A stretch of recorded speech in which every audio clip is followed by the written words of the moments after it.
Good evening, Blood Bowl fans, and welcome back to another episode of Superfed Presents Rebel Action. I am your host, Superfed TV. I have no co-host today, and in fact, this is not your regularly scheduled programming. This is a trip to another division. For those of you that don't know, I am the head sports reporter. And warning, that's not what I wrote about. Here is in fact. That's the disclaimer. We're not doing a disclaimer on this. Everyone knows this one's just a recap. So, anyway, I'm the head sports reporter. Part of that duty is making sure that all the recaps are done. And Division 7 has been lacking. Unfortunately, McSkippy has had some big health issues, family issues, things like that, that are kind of impeding his way of getting the recaps out. And he's 5 weeks behind at this point. Well, 4 weeks behind at this point. Week 5 would be due out this week. So I'm going to help out and kind of do the first 4 weeks for Division 7.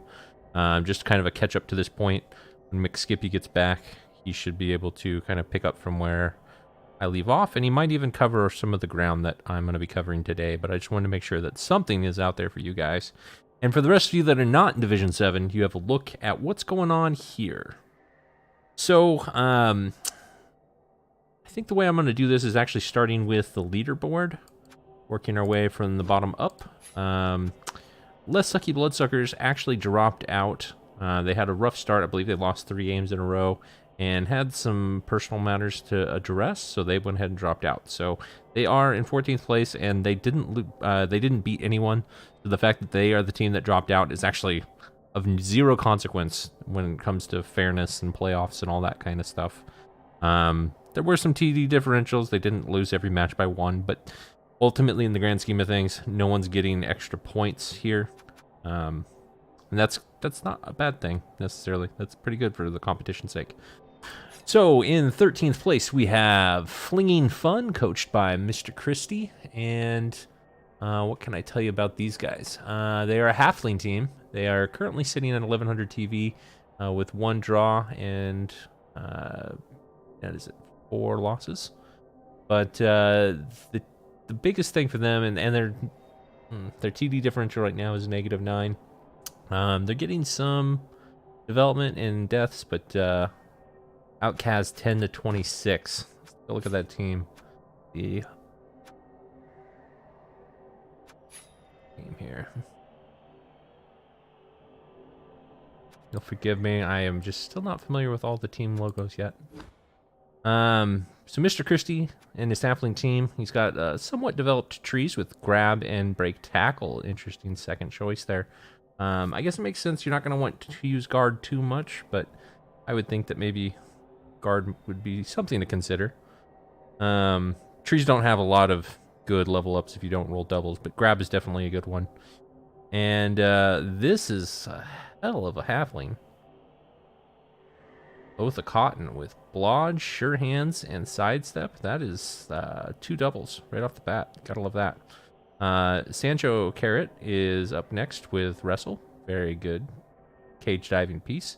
You can get another double and you get to either strip ball or tackle. I personally would probably go strip ball. Because, you don't really want to cage dive. I guess tackle could be okay too. And then we have a strength up one. So 3 really well-developed halflings here. Hopefully they can survive to see a couple more level ups. Additionally, we've got sidestep, diving tackle, sidestep, jump up, which is a little odd, but they do have poor movement, those halflings. So it doesn't hurt that much. Only 2 team rerolls. Trying to keep that TV low so we can get some inducements here, but so far it's been a rough start for the halflings, but as long as they're having their flinging fun, I'm sure that's what matters most to them. Moving on next, we have the Hufflepuff Heroes, who are a Khemri team, and they are also at currently a record of 0-1-4. The Tomb Guardians, though, are pretty decently developed. The AV bust here kind of sucks, but it's a Palm Tomb Guardian, so I'm imagining that you got that armor bust after you piled on and fouled.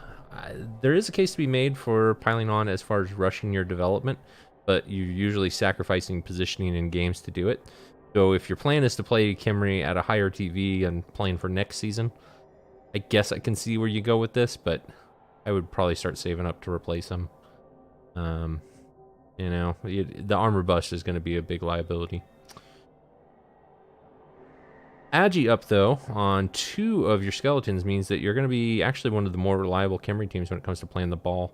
You take Agi up so you get it. I got to imagine you got this Agi up before you got the skeleton Agi up. Let's just make sure this isn't niggled, because that would be pretty bad. Nope, just MNG. So I think this one will actually be your primary ball carrier, but it is good to have a little bit of a threat here, and I would probably go tackle next, just to make sure that you've got one decent dodging threat. I can tell you stories for days about how Agi 3 dodging can win you playoff games, so that's nice to have that Agi 3 there. And other Blitzraw, I'm guessing, is pretty new. Quick peek, but he is very new. Where is he at? Total games played. Why can't I? Here. Two matches. So yeah, he's new. That sucks losing another Blitzraw. Whatever you lost before that, but I can see with the development that you have that would probably be the story behind the current record so far. But either way, you can still keep playing for that future development.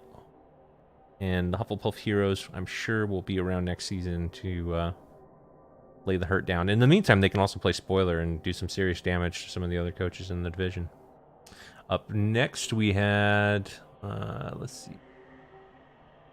I looked at Less Lucky Bloodsuckers. BioWare for Life, coached by Dire Sickfish. And for those of you that don't know, he is a veteran coach of the league. He took a season off, I believe, after playing High Elves, and then came back and played Vampires, and maybe he didn't even take a season off, maybe he just re-rolled, but got a lot of movement ups, and then 1 movement down to cancel 1 out. This is a really interesting Vampire team. He's kept this piece longer than I actually expected him to, but it is Blodge, a little bloaty with that movement up. So I guess he's doing his job still. He's probably the one that you're going to be using to do your Hypnogaze, since you end up based at that point. And, you know, if he lives, he lives. If he dies, he dies. However, the hero of Neverwinter is very impressive with 2 movement ups, movement 8 Vampire. If even without sidestep, but if he does get sidestep, they're going to be pretty capable 1-turners at that point with the Agi 4. Might even look at getting Leap, potentially. I mean, he's only got 1 skill left. I mean, you're probably not going to get Leap, actually. That's interesting. I've never played Vamps before, so I am not the person to critique how you develop your Vampires, but it is interesting to me that you can get stat ups like that, and that just eats away at your actual other skills that you would need. I don't know. But 5 rerolls, 1600 TV. This is getting quite bloaty, and you consider there's really only 3 skills. I guess 5 skills on Thrall, so they are pretty bloaty on TV. I guess it's hard to do much else with it, though. Interesting. Regardless, the team's record for this season is 1, 2, and 3 so far. So on the lower half, but still a formidable opponent. And if you've never played against Vampires, you've got some headaches trying to protect the ball for sure. Next up, we have Nufflenose Elf Wonk, coached by Vundaba. They are currently sitting at 2-2 and 2, and this is a Dark Elf team with, again, some skill ups. Man, this is like the movement up division. Movement 9 Witch Elf. That is impressive. Get her sidestep, and again, go for that 1-turning play. But even better than that is just the surf play. You can actually swing around the side of somebody and surf that way. So that's very impressive. And a strength up, dump off. Well, it's just strength up runner with pass and blodge. So I would imagine that's a primary ball carrier, but really got to get sure hands on that just to save that reroll and the pickup. Unless you're picking up with another elf and throwing it to this guy. He's a great ball carrier, but I would really want sure hands on him, because strip ball is an effective tool against elves, and we haven't seen that. I haven't seen any strip ball yet, but I haven't looked at teams that usually get strip ball. So if there's none in the division, then you're lucky. I would personally be a little worried about that. This blitzer though is really nice with the mighty blow, tackle, dodge, and jump up. Really hoping to get piling on, I imagine, for his next level. He needs a second double to make that like the perfect Elf Blitzer there. Bloodsuckers Fend. Very useful defensive piece. People often think of Fend as a ball carrier skill, but when you have it with Bloodsuckers, it really can shut down a drive. Makes your elf screen that much stronger when you can do that. So I really like that choice and skill combination there. And then another strength up, but this one's movement busted. You've got Frenzy already on a couple pieces. Normally on an elf like this with strength up and block, I would expect Frenzy to come next, but in this case probably not. Maybe Blodge, and maybe just try and have him as a bit of an anchor since he is lower movement. And have him, you know, try and shut down one direction of your opponent's drive. He's carrying the Assassin. I'm not a big fan of the Assassin. I tried to liberate Lydeus' Assassin in the past with no luck, but curious to see why he's got that. Maybe, I mean, we did see Khemri and Halflings, so those are decent Assassin targets. We'll see if that makes sense. And Thrall. So really, all the teams that we've looked at, the Assassin is decent against, but really, if you don't get multi-block, kind of meh. And even with multi-block, it's kind of just a gimmick, because people will focus that piece, and it's only AV7. It gets removed pretty easily. Next up, we have Captain Deuce's Starstruck. Where are they at? There we go. All right, humans. Humanitis. Urgent. Holy stat-ups, Batman. That's what I'm learning about Division 7 here, is there are a lot of stat-ups. Unfortunately, stat-ups are not getting the winning records. And again, this team is 2-0-3, so less draws, but doing decent. We've got 4 blitzers, a couple guard mighty blow ones, that's fine. Another movement up one for 8. Movement up blodge mighty blow. I like this piece a lot. Turley is definitely the star of this team. And hogging all the SPP, but rightly so. I would like to see tackle on him next, personally. Since you've got that mighty blow on there and the movement up, but it could be another offensive skill with that movement 8. I could certainly benefit from that. Like I said, personally, I would go tackle. You've got a new thrower, and it looks like you've been sustaining some damage. I'm hoping that you're saving up for an ogre. I think the ogre is an essential part of the human team. Yeah, you 1 and 9 and bonehead and all those stupid things, but when you've got a decent ogre, it really is that kind of anchor role that kind of forces your opponents to pick a side and go around them. And then some well-developed linemen. I am very impressed with what I see here. 3 guard linemen, 2 strength up linemen. And your TV's so low because you don't have that ogre. 0 catchers, that's what I'm missing. I'm like, wow, these are really good pieces, but you have no catchers. So I'm guessing your defense is quite strong. When you look at the fact that you're going to be fielding 5 guard with no ogre and 2 strength ups, yeah, you don't have any tackle. So if you get tackle, get your ogre, and you get 1 catcher that is just your offensive threat, I think that you are really close to having something strong here, Captain Deuce. And maybe you had those things and they died. I'll just do a quick peek at previous players in Graveyard. Ooh, geez, yeah. You've had some trouble with throwers. Yeah, that's Paul Crew the 5th. You've lost 4 previous throwers. That's rough. But no catchers, so you just are opposed to catchers in general. I guess that's okay. But Strength 2 is not that bad when you consider that it's AV8. And you want that agility access, so I personally would recommend that. If we're looking at your current season, your touchdown differential is 1. So you've only scored 6 touchdowns in 5 games. That's really just not enough. I think you need to focus on the offense a little bit more. Or at least that's what I'd like to see. It'll help you with your development, but it'll also just help you get some wins if you can reliably score. You did lose 1 ogre, and I'm not sure how long ago that was, but looking to get Mom of the 2nd, I would highly recommend it. So that is Starstruck. After them, we have the Wayside Warmongers, coached by Philosophical, or Phil is so cool. Phil is off, I cool. But it's just Philosophical. Where is he at? Where's his team name again? There we are. Another human team, okay. And another bunch of stat ups. Wow. Cannot believe that. So, first of all, we have a basically vampire thrower here through Tasley with a movement up, agi up, strength up, and dodge, which is a double. So, he has not rolled normals once in 4 level ups. That's pretty impressive, actually.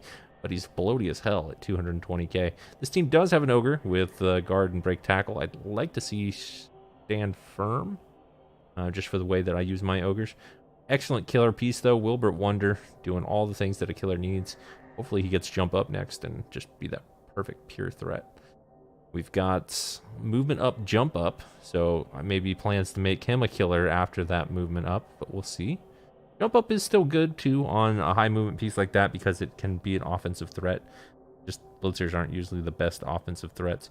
You do have 2 catchers as well, so that I like. And I guess those are probably recent additions, so we'll see what we can get there. The armor-busted kicker with guard is a little rough, a little wonky. Once you get block on it, it'll be a little bit more durable, but I understand keeping that piece because it does providing value to your team. Even though it is an easy target for your opponents to get. I would like to see you get a bench. You're at 1490 TV, you've got some money to spare. With only 11 players, even though this guy is just bloaty as hell, he's a good piece to have, and hopefully you'll get block on him soon so he can just be your pure ball carrier, scoring threat, you name it, he does it. You just need a supporting cast. Particularly, I would like to see a dirty player lineman added to this team, and I think it would be a lot stronger. And then a couple more guard, because that's never a bad thing. Moving on to the Grungy Desserts, coached by Staticus. Staticus joined REBBL the same time I did with his High Elves. He had a phenomenal season. I could not beat him. He made the playoffs. I did not. He went on to play the Sage, and I was relieved that I didn't have to play the Sage. He beat the Sage, and I was shocked. He's a phenomenal coach. Plays the best balls to the wall Wood Elf ball that you can play, but he's not playing Wood Elves anymore. He's playing Nurgle. Why? Because Wood Elves in a perpetual league beat up. Eventually, I was able to beat him up and destroy his team with the help of everyone else in our division. So he decided he wasn't going to play Wood Elves anymore, went to the Nurgle road, and good Nurgle development here. I know he lost a Nurgle Warrior recently, and he's had some struggles keeping his Nurgle Warriors alive and intact. The movement bust is particularly a bummer here, because they're already pretty slow team in general, so I've got a movement 3 black orc myself, and I know the pain of having this and having to decide if it's worth keeping or not. Mine's worth keeping because he's at 70, or he's over 76 SPP, so he's got all the skills, but I don't know about this one. I might start saving to cycle. You've got exactly enough money you need to cycle them. It might be worth it. The Pestigors, though, are looking good. You've got a clear killer coming. I would probably get tackle next or block if you want to save those rerolls. Nice blodge one, maybe blodge firm, or turn him into the ball carrier. Probably the ball carrier. Get sure hands next. Make sure strip ball is not a threat. And wrestle tackle. Probably getting strip ball next yourself and making him the ultimate ball hawk there. But all in all, this is a nice, concise, trim Nurgle team. You don't see not a lot of claw, but you do have one where it counts on your Blitz Pestigor. Keep focusing those Nurgle Warriors. I would like to see them a little bit more developed. And the team record here is 2-2-1, so you're not in bad shape. Certainly not out of the playoffs at any rate. And I think we'd all love to see Staticus return to the playoffs, but he's got his work cut out for him in this division. Up next is Jazz Poison, coached by Spaceline, and I know I saw them on the front page. Jazz Poison is an Underworld team. First one of those we're seeing here. And incredibly well-developed Warpstone Troll here with Claw, Tentacles, and Guard. So that's a awesome piece to have. Maybe stand firm next. Go with those Tentacles. 2 really good Blitzers. You've got Block, Mighty Blow, Claw. And one of them's got Piling On and Tackle. I would like to see Tackle next, actually, on this guy. Over the Piling On, even. The reason why, well, the way Underworld works, and I don't have much experience with them either, but is, you know, they want to try and keep the numbers as even as possible. They want to try and remove you just as fast as you're removing them. And they've got great Blitzers and the Troll to help them do that. Offensively speaking, though, they've got the big hand goblin, got a couple wrestle line rats, but you know, it's going to be all up to their movement and positioning. I don't see any real big offensive weapons and threats here, so he is doing decent at a current record of 3-0-2, so more wins than losses. So he knows what he's doing, but you know, there's not a lot of stat ups here. So this is the first team that I've seen that doesn't have any stat ups or doubles. No, he's got 2 doubles on the line rats, but so he's just the one that didn't get all the beautiful stat ups, but his record's better than all the teams that have all the stat ups. So he's doing something right. You know, maybe you'll get a agi up goblin, or really ideally an agi up thrower with a double with dodge. That'd be awesome. That would be probably just what you need. So good luck to you. Evil in a Box, coached by, or Evil in the Box coaching the Murderland Plague Flies. Go. And the Murderland Plague Flies are another Nurgle team, but this one's a little bit more warrior-centric. We saw good development on the Pestigors. This one has a couple movement up Pestigors. I don't know if I like both of them. This one's clearly going to be the safety. With movement 7, he can stand in the middle of the backfield and get anywhere, so that's kind of nice with wrestle. And this one's probably going to be the offensive one, I would assume, but you've already got a ball carrier. Don't have a killer, so it's clear that you're relying on these Nurgle warriors to do your blitzes.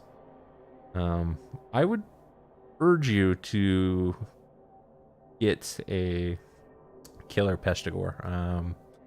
Your Nurgle warriors have such low movement speed that when you're blitzing with them, you're often getting yourself out of position. A lot of times the target that you want to blitz is not in the position that you want to leave your piece, your killer there. You can find yourself victim to traps and baits and things like that, and an experienced opponent will take advantage of the fact that if you're really only blitzing with movement 4 pieces, even if you get the removal, sometimes it's not worth it and it can cost you. So something to consider. Like I said, I strongly urge it. You got block first on this one. This one might have been Mighty Blow first in my opinion, but maybe you can still get Mighty Blow and Claw after this. So, and he's close to leveling. You might be doing that already.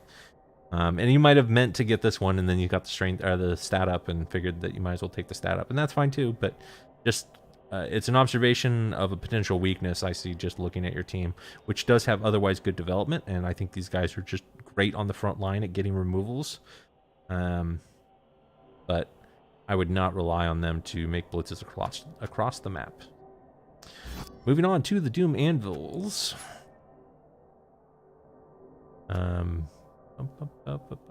Voltron, active member of the community. Welcome, Voltron. Ooh, Chaos Dwarfs, awesome. So again, the stat ups. This one is not movement wise. This is strength galore. You've got 2 strength 4 Chaos Dwarf blockers. That's already pretty impressive. One of them rolled doubles after that to get the claw, and you've got 2 other claw. So once these guys level up one more time, this is going to be a nasty, nasty team. As it is right now, they're pretty bad, though. Like, not bad as in bad, but bad as in you do not want to play them. And you've got to level up. You got a couple level ups that you need to do. I'm assuming this will be Mighty Blow here, but maybe Stand Firm. And this Bull Centaur with the strength up and break tackle. That is so great for cage diving. You might even consider strip ball, as weird as that is for a Bull Centaur. I would actually know. I would say probably tackle next, because his job is really more or less to be the blitzer of the team. So having tackle there makes sense. The agi up and then the Mighty Blow, I'm not so sure about. I guess, you know, you've got the agi up, so you don't really need to prioritize break tackle. But, you know, I would consider with the agi up making him a bull carrier. And I'm not a big fan of bull carriers. I always like carrying on the hobgoblin, but you can definitely feed him SPP. So, I don't know. Something to consider. Just have a good plan with these agi ups. I've never been in the position where I've had to worry about it, but I've always made my bull centaurs just pure blitzers with block, break tackle, Mighty Blow, that kind of thing. So something to consider. The Mighty Blow after the agi up just feels weird. That's all I'll say on it. Dirty Player Wrestler, I would probably cycle him. Just keep your TV down. You're getting up there in TV because of all these stat ups. So maybe cycle him. Just keep it at Dirty Player. After they level up again, cycle him again. You've got the money in the bank for it, so I would encourage you to do that. Keep the kicker. That's fine. Definitely keep the sure hands. Maybe he gets dodge or block next. Yeah, otherwise, though, great looking Chaos Dwarf team. Take a quick peek at the record. We're now getting in the top portion. 3-1-1. Pretty good. Take it. Next we have Holes, who is a fellow admin and reporter with the Film Flares. I want to say that was second page. Yes, there we go. 1700 Necromantic team. Necro because, you know, it wasn't capped yet. And since you are playing Necro in the Rebel, you get your mandatory double in order to get Mighty Blow. Because we like you so much, we gave you a second double to give you piling on. Ugh. Only 4 SPP away from tackle, and at which point you become the nightmare of not just the bash teams, but also the elf teams. I'm sure that you know to get tackle next on that one. This one probably is then going to go the ball carrier route, so I would imagine sure hands next, but you could also make the case for tackle here too. Tackle is something that necro teams almost always lack, and you've only got one here. It makes a big difference in a lot of the matchups. Not just against agi teams, but anytime there's a blodge ball carrier, you're going to wish you had tackle. Even though Frenzy's ghetto tackle makes a difference. You've got a blodge flesh golem, which is so good, but he's a long ways off from getting guard. That's when he becomes perfect. But still very, very good at being a roadblock and just shutting down all progress wherever he is. The agi busted one is a no big deal, and with block guard, he's doing his job. Very well developed white with all the regular blitzer skills of tackle, mighty blow, and guard. I imagine stand firm is probably next. Since you've got a Palmer already, you don't need another one. And a moving up ghoul, which is very cool. I mentioned making this one a ball carrier, but since you've got this ghoul as a pretty solid ball carrier, at least until he dies, I would get sure hands on him next, tackle on this one, and then sure hands for 71. When this dies, replace it with a Rackle Ghoul instead of an offensive ball-carrying Ghoul. Not a big fan of scoring lots of touchdowns on Ghouls on the Necro team. The Werewolves are your stars. And if the Werewolves don't need any more SPP, then I would feed the Whites before I would feed the Ghouls. Got a Guard Mummy, which is cool. Kicker, all the normal stuff. But looking good. Moving on. Oh, I didn't get your record. What was your record? 3-2-0. So no losses. Very good start for Holes. And definitely in the playoff hunt. Moving on to another active member of the community chats. Dark Anon in his... Where is he? There we go. The Commune Consulting. Ooh, we've got the Gengar track here. I say Gengar track because, again, we've got 3 strength ups. I think he has a 4th strength up on Gengar's team, but 2 Tomb Guardians that are strength 6, one with break tackle, which is just pure cage dive evil. A block Tomb Guardian, again, just like Gengar's team, and a strength up blitzer. If he gets tackle, please get tackle next, and then piling on. That'll be right there. So, wow. The Blodge, the Blodge kickoff return throw raw is also very appealing. You only have 1 throw raw. I would probably consider second, but at your TV, you're probably on the right track, though, in keeping this as trim as possible. This is your 1 ball carrier. With the kickoff return, he's going to be reliably getting there. So I like that choice. Yeah, I really like this Kimry team. Makes sense that they're doing well so far this season. Their current record is 4-1-0. And, yeah, doing good stuff. And last up, we have the Royal Rumble Boys, coached by Agrain, who are orcs. No, Nurgle. Why did I think? Oh, Agrain used to coach orcs. And another well-developed Nurgle team, specifically the Nurgle Warrior. Look at that development. That's great. And a killer. So, yeah, this is a powerful team here. Currently sitting on a record of 4-1-0. I would not want to play this team myself. Got your ball carrier, got your safety, plenty of mighty blow, some guard as well. Off to a great start. So that is going to do it for my Division 7 coverage. I've got somebody knocking at my door, so I got to get out of here. But sorry for the delay on these recaps, guys. We'll be getting some more out to you. McSkippy should be picking up later this week. And if not, you'll hear more from me. Thanks. Bye.